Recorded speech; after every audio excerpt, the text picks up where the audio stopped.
Ako ba ay hindi nyo nakikilala?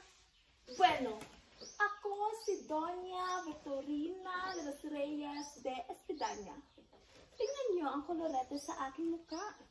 Ang magaganda at magagala kong kasuotan na tila ba parang isang mistisa. Bata pa lamang ako ay marami nang nagagandahan at naniligaw sa akin. Ngunit, itinaboy ko sila. Kasi naman, bakit ako magpapakasal? Magpapakasal sa isang Indio? Hindi maaari! Bata pa lamang ako ay alam ko na sa Espanyol ako magpapakasal. At ito ang aking dream boy, si Don Tiburcio de Espidanya.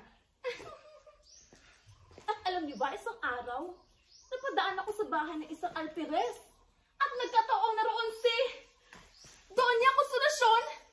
Bigla ba namang sumimangot at dumura sa harap ko? Napakawalang modo! Keherol! No si Puden! O ngayon, kanino kayo kakampi? Sa akin o kay Consolacion? Ano? Kay Consolacion kayo kakampi? O sige, magsama kayong lahat ng mga pangit at peke sa impyerno. At kami lamang na magaganda ang mapupunta sa langit.